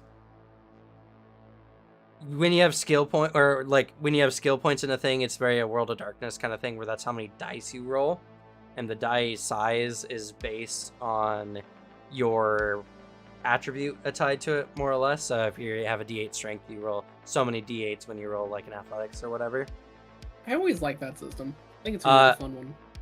And I kind of came up with this failing forward idea for the dice, where you roll the dice, you have a certain target number you need to hit. Every dice that is over said target number is considered a hit, but every die under that is considered an opportunity. And players can spend those opportunities on different effects.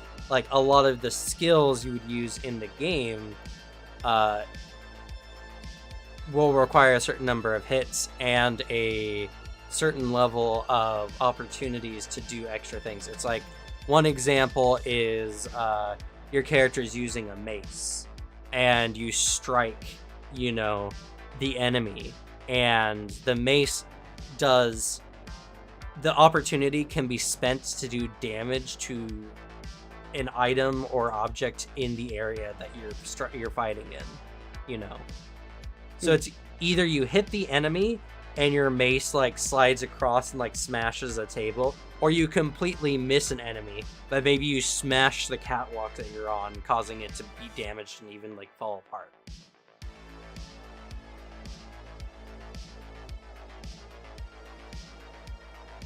Ways where that when the players, even if they're not hitting with the skill, they're doing something with the misses. You know what I mean? Yeah, it makes sense. And at least you get something out of the failure. And not only that, but sometimes the failure is even more worth it. It's like that moment in media you always see where someone shoots and it just misses the guy. It's like, you missed, and he's like, I wasn't aiming at you, Yeah. And he shoots something behind them, whatever. Like moments like that are really hard to recreate in tabletop. So I feel like a failing forward design could create those moments.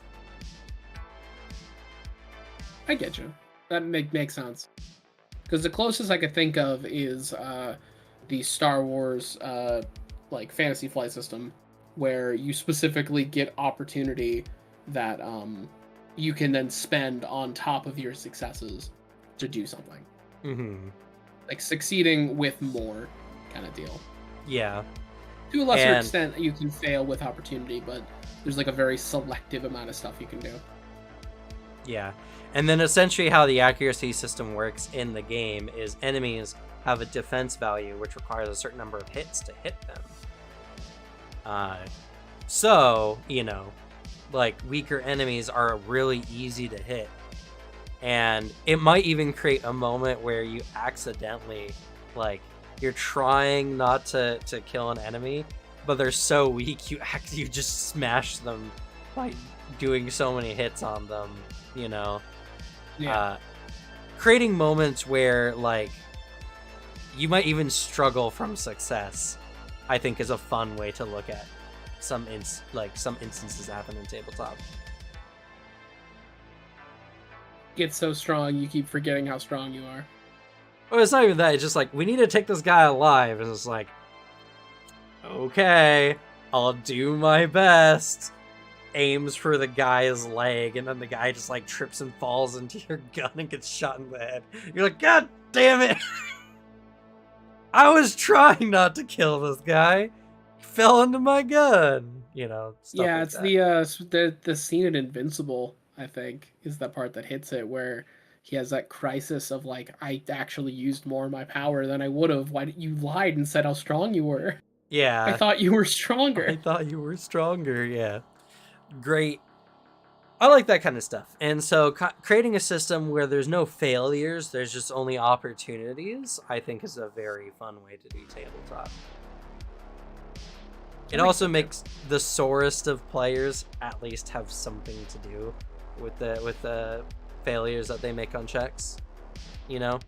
And maybe your failure doesn't do like enough. Like maybe you smash the catwalk and you don't break it, you know what I mean? You don't do enough damage to actually break it, but you know, even then the catwalk is damaged, and that's something you might be able to use a little bit later. There's definitely opportunities where it's just like, missing is never going to be better than hitting, but at the very least, missing is always leading up to at least the next big hit. Makes sense.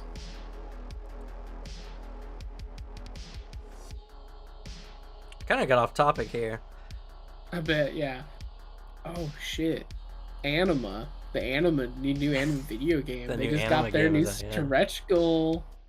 What got added this time? Secret boss. Ah, secret bosses.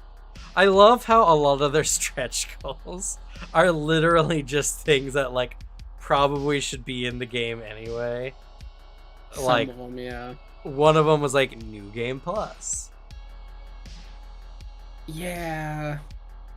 And there's a social backing where I'm like, I don't need Anima NPC character sheets, or like, I bet I'd be happy for whoever's composing the game to like make new music if they can afford it. But it's like, I don't need or additional skins. It's like that one I feel like is a bit the only one here that's like super worth. I don't need character sheets for the NPCs in the game. I don't care. You should be playing Anima anyways. Yeah. Maybe this game will be good. I at least, you know what? Visually, this is probably the best of their three. Or I guess four. Yeah. I really like the art style they're going with. I like how kind of cel-shaded everything is. I find it funny that literally one of their first goals was to have a Switch version before having the game available in additional languages. Yeah. It's pretty interesting. Oh goodness. Is that a Doulahan though in the trailer? Saw an armored knight looking guy. I think there's a Doulahan boss in the game. Get excited, Dylan. Yeah, the best enemy in Anima. They look cool, but like, maybe the game will be good. Who knows? Maybe it'll be a solid Devil May Cry clone rather than a bad one. You know, like they have their own theme song in our games, Devin, the Doulahan. Yeah, in the trailer for the new Anima game, like the actual gameplay trailer, I think that's Doulahan at least. One of the characters is just straight up Dante. Yeah. Dude with a great sword, and looks like he also can use a gun.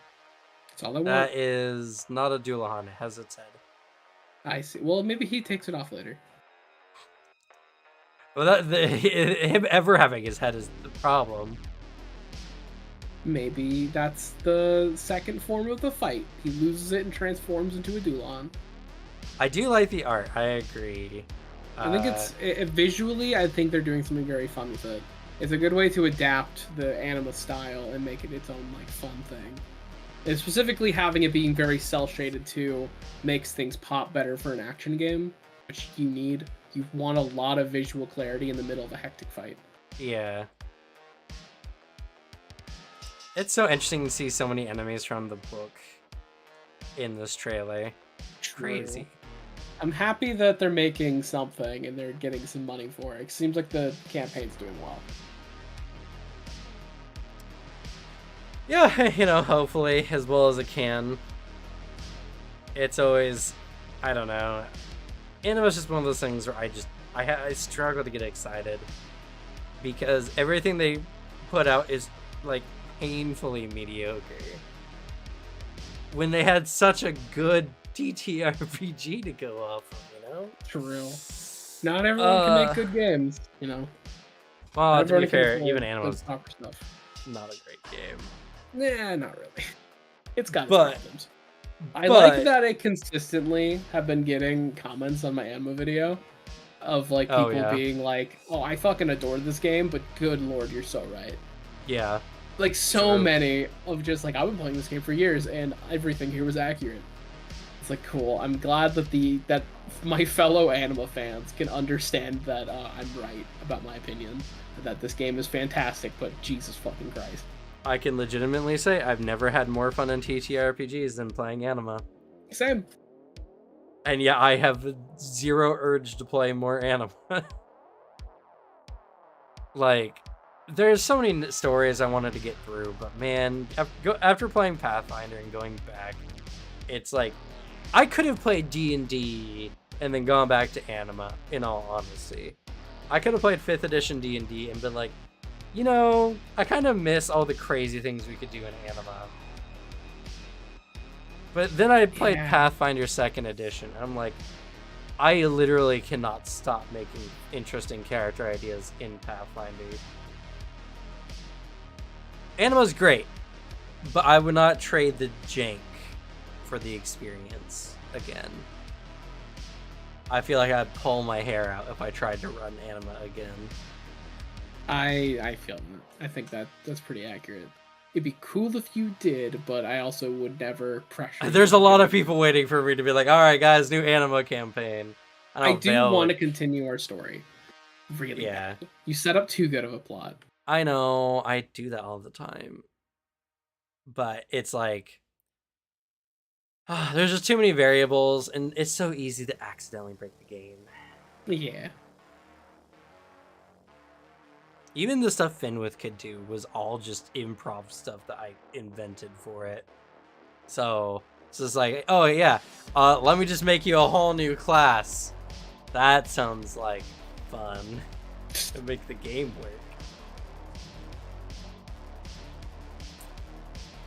It's just,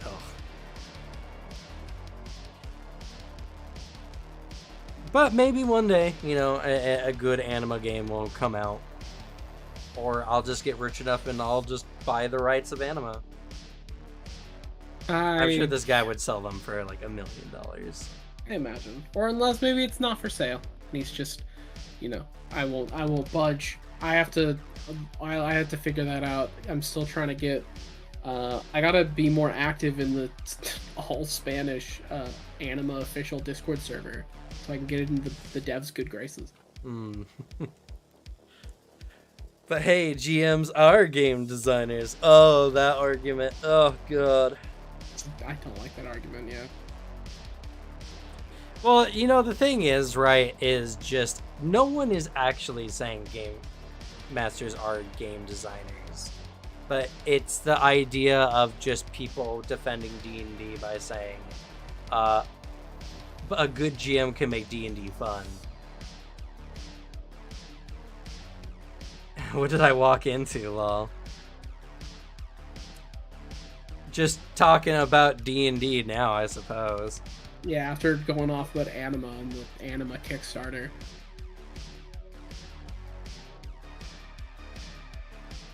I got to 1 session 0. Oh, I go to 1 session 0? I don't understand.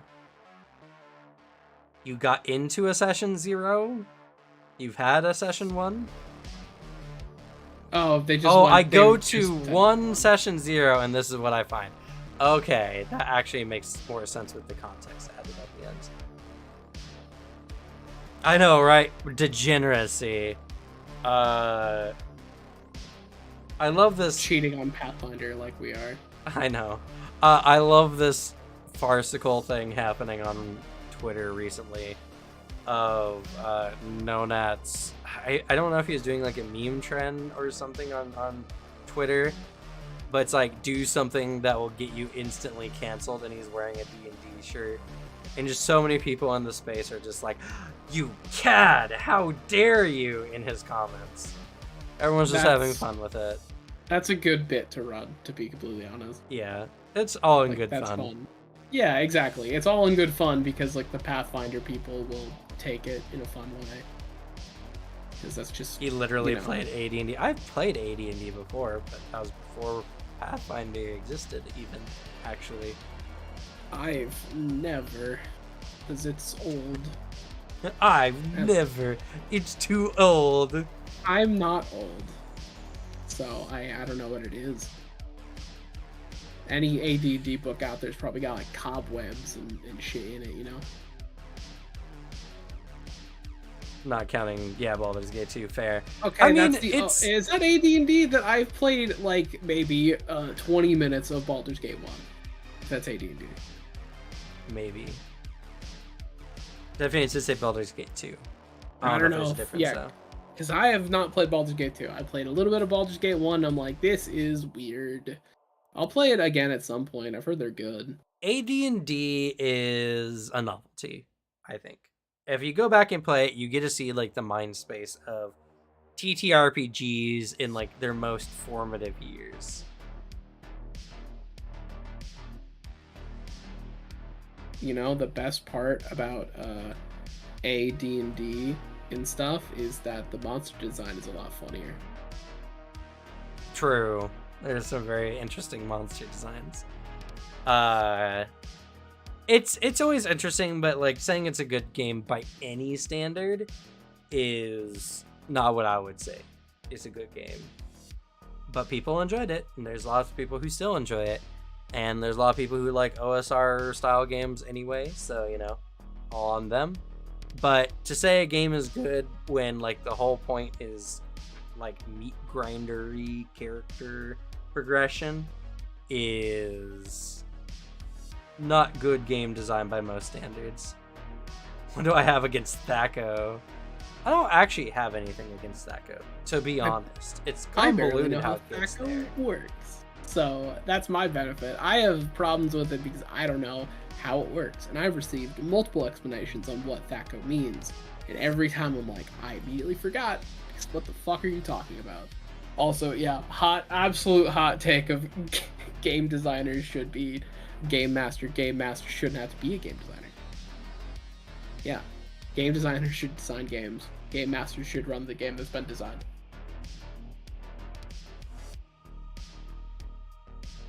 Yeah, I don't know if game designers need to be game masters, because I know a lot of game designers out there who really want to play in their own game.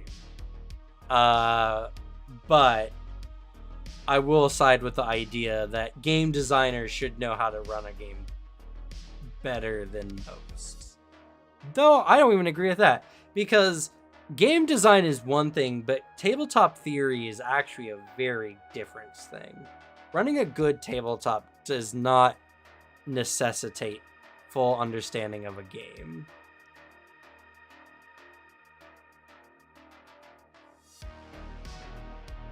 I feel like, yeah, I mean, game designers should have a good understanding of both sides of it, so you can design it from perspectives that isn't favoring one or the other. But like, because if you have a game designer that only plays, they're even unconsciously gonna design things that are way more player leaning. Yeah. So you should know how to run the game, so you can put things in the game that will actually be helpful for the DM. Because otherwise, that's how you get your favorite systems scam. The one that build all this ambiguity inside of your game, because they've never ran a game before, so they don't know what rules you'd want. Or they've run plenty of games, but they don't understand the process of teaching it to other people.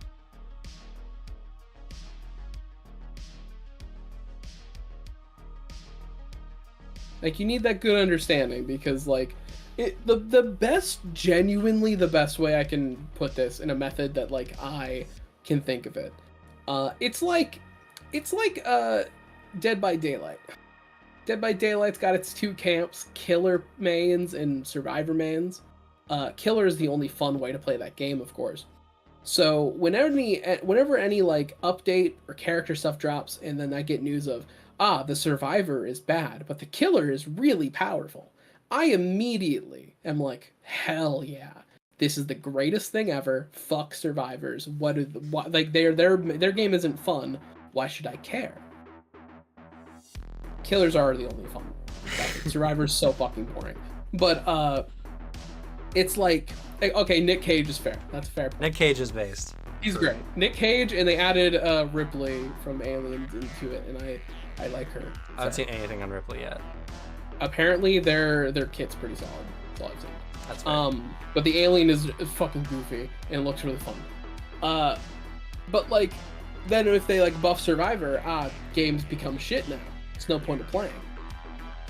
Like, what's the point? Survivors are overpowered, so now I'm gonna have less fun. That shouldn't happen in games. That shouldn't be a thing, but it is sometimes. I don't know if like you were trying to make a point and then you just fell into your own meme. A little. Or how these go. That whole thing was a play to be like, nah, it shouldn't be like how I'm acting right now. It was not clear. My point is that I'm incorrect for believing this because everything should be perfectly balanced and everything should function. There shouldn't be a side that is more faced in one's favor. However, Dead by Daylight, only killer is fun and survivors should never receive buffs. I hold both of these positions equally. Fair. I guess, fair.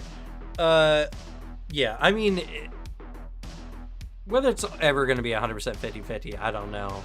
But it's definitely a thing of, like, what I did in my last Riptide session, I think, was a very strong indication of, like, what I picked up from, like, playing Baldur's Gate, but also, like, how being a GM is sometimes just not leaning on the rules 100%.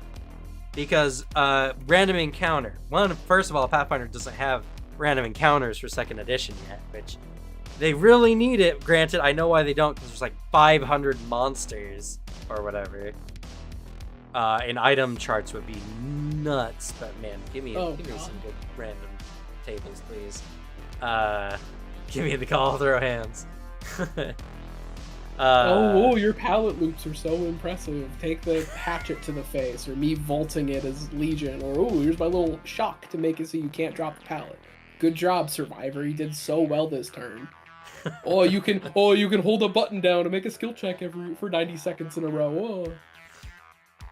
Meanwhile, I'm playing the real game. You'd have to do you have to do 20 separate charts, one for each level. I mean, well, you could just do it, because I actually use a 1st edition random encounter table, which granted doesn't have everything on it, but There's some hurdles for it. But it has a bunch of different tables dependent on the region and the level of the party as well. So I think you could definitely do, especially in Pathfinder 2nd edition, which has a very clear like +4, -4 level range for encounters. Yeah, but you're only ever using one chart at a time. I'm not saying it wouldn't be a lot of work.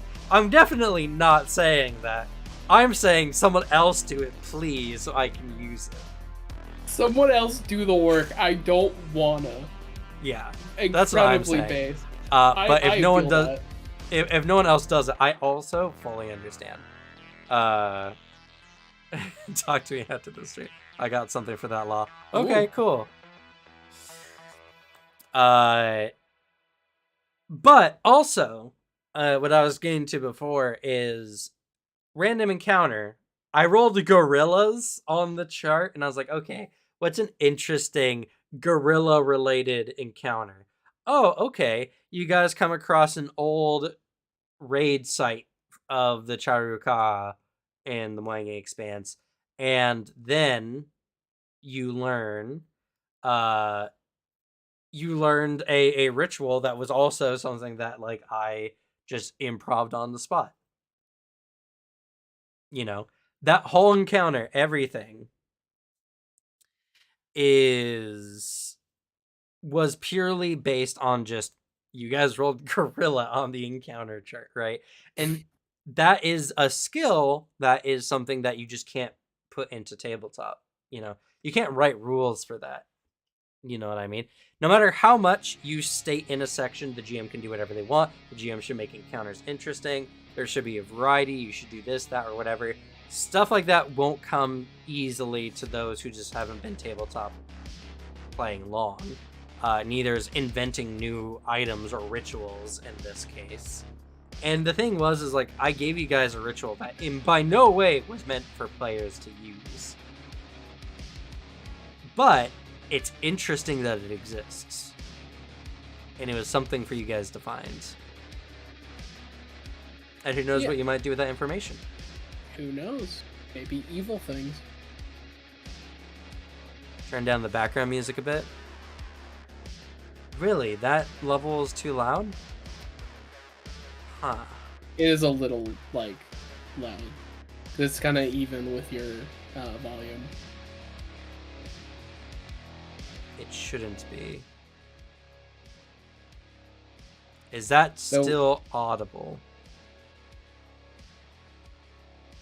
Yeah, that's solid background music level, to be honest. Okay. That's good to know, actually. Thanks for mentioning that, James. That's good to know. Someone complained about it before, and I've been trying to like alter the level.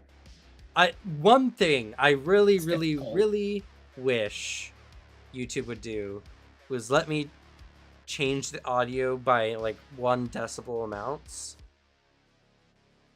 Or projected 1 decibel amounts. Kind of like you can on your desktop already, you know? Mm-hmm. You just can't do that on YouTube. No, I also have so much issue with that when I'm putting background music in my videos of like trying to find the level that like actually works. I'm like, I want to hear this, but also based on what speakers people are using, if they're listening on headphones or actual speakers. I'm using Streamlabs, which is essentially OBS. Yeah, it's because actually one tip, and this is for anyone else who also does any sort of audio editing. A trick I learned, specifically if you want to make sure your audio levels are actually fine, do not edit with headphones, edit on your actual desktop speakers, because it's the closest thing to if you actually like put it up on a TV or playing it just from your phone. That's how you can immediately tell if some of your levels are fucked. And then other than that, don't trust your ears, trust the sound chart. Do not have that thing go over like -8 or -6 or -8. Do not go higher than that. That's too loud. -6, -12 is your sweet spot. Yeah, I don't know. I have sensitive ears. Like all my audio on my computer, like I have my computer set to like the 30 setting or whatever that setting is. It's not in decibels. I don't know what it equates to. Just the chart. But I mean, mine's set to 22 because actually all my sound is usually set really low because my headphones that I'm using currently or my Bluetooth speaker for my computer, for some reason, if it's anything like higher than like I have my headphone volume itself maxed. It's very loud. It feels like I'm on a much higher volume, and then my speaker itself I have to set to volume 6 or 13, and it's perfectly fine. If I set it higher than 13, it is too loud, and you can hear it throughout my house. Yeah. Well, because I have it set to like 30, and then in like YouTube or in games I play, I also set those down to like 30. So yeah, I'm already doing 30% of a 30% of whatever, you know, whatever the numbers mean. Because it's not decibels. I know that. I do enough sound work to know it's not decibels. It's definitely not. But I never know, and so I'm just like, let me tweak it a little bit higher just so that maybe my sensitive ears aren't getting in the way. But yeah. So That was an interesting encounter, as I was saying. Though it's something that, like, in the end is only due to GM experience. And so I don't think there's ever going to be like a perfect system, because it's really hard to get those skills of game design and GMing exactly 50-50. Mostly because I feel like when you design a game, it alters your perspective compared to when you don't design a game and run a game. So it's very hard to find that common middle ground. You know what I mean? Because I feel like the more you get into like the math and the balance and everything, the more your perception gets a little skewed by it as well. Because talking to Mark Seifter about it, that kind of stuff, we typically agreed on like almost everything except for like what he thinks is easy for players versus what I think is easy for players. And they're just two very different things. He's like, well, no, look, the math is like this. And it's like, it doesn't matter if the math works. People are just dumb. Yes. You know? Someone who's dumb and doesn't understand math. Someone takes 5 seconds to read a D12. Tell me, is the math easy? I don't know. It's there's so much that like varies, right? But that's where you kind of have to draw the line at, okay, but I want the perfect tabletop system for me. That's, I think, where you got to draw the line, because there's never going to be anything that suits everyone's palette. Even when it comes to running games, I've seen tons of game designers run games and kind of be kind of bad at it.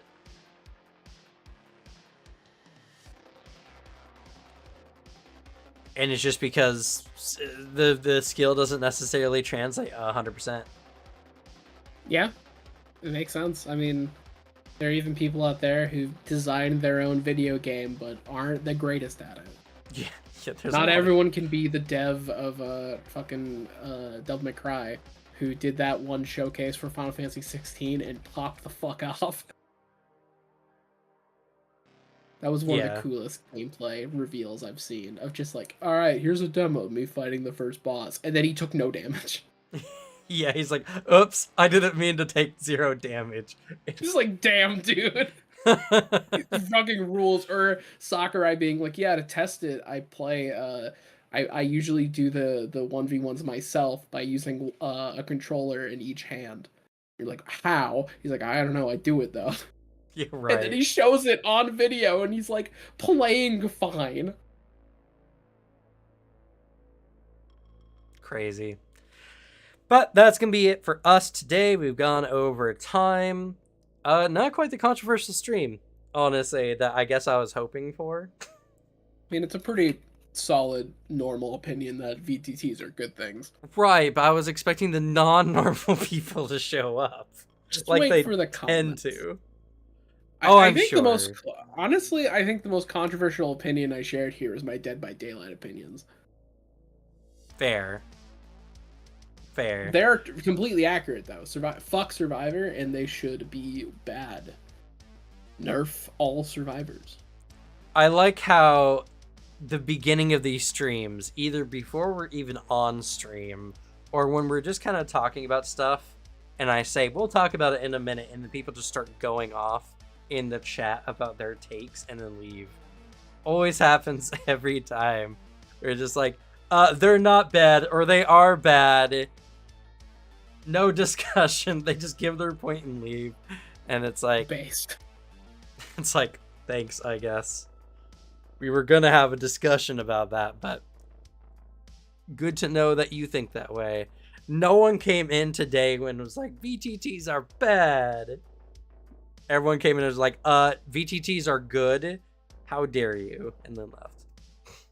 So. A bunch of people in your audience now that think you hate VTTs and they're ruining TableTalk. Right. You're doing so much brand damage, dude. I know, just because I have one clickbaity title. Oh well. The cross I bear for entertaining content. It's also the fun thing of just, general YouTube audience, despite being on YouTube for so long, still getting around the idea of inflammatory titles and thumbnails. Whoa. It's almost like it's to pull you in, so you click. It's almost like that's the point that's been known for like 10 years. I didn't know my auto white balance was on this whole time. I could have swore I turned it off. God, the green screen didn't break once, which is yeah, good. auto white balance is a danger. It is. But expect some stuff coming tomorrow. My review on Gallowspire coming up soon. And yeah, other than that, channel's been doing really, really good lately, honestly. That doesn't sound right. Clickbaity is clickbaity. That's what it is. Yeah. It is. Clickbait is clickbait. Totally. You know? Not making any like weird assumptions. Get your mind out of the gutter, Devin. Also, I'm actually very surprised you weren't saying anything because my the way I was phrasing all of my Dead by Daylight opinions was directly targeted at you. I was Fair. specifically hitting you with them. Because you know I'm right. It's okay. Devin's streaming days of being a Dead by Daylight streamer are behind him now. I still think you should do it, but you know. Everyone does. I gave also, my honest opinion. I was like, I don't think he would enjoy it because it involves a lot of stuff that he would dislike about content creation. Oh, and also, I don't see Devin being the like nice streamer personality. He would yell at somebody in chat 100%. Oh, totally. But some people like that. Some people like that. I prefer streams where if someone is being stupid, they're immediately made fun of and called stupid. I prefer that because, like, oh, thank God. A normal fucking play for normal people. I mean, also, sure, it's exaggerated, but also Survivor's not fun. It's the worst way to play the game. Anyway, anything you want to leave us with before we head out today? Stay tuned for next week because I'm not doing any YouTube stuff for a bit. I'm tired, and all I'm planning to do today is make some food and play Xenoblade Chronicles 3 and just fucking relax. It's my plan for the day because God, I fucking need it. I need a day that is actually chill. So stay tuned for later. Next Thursday, I'll actually have a video to shout out.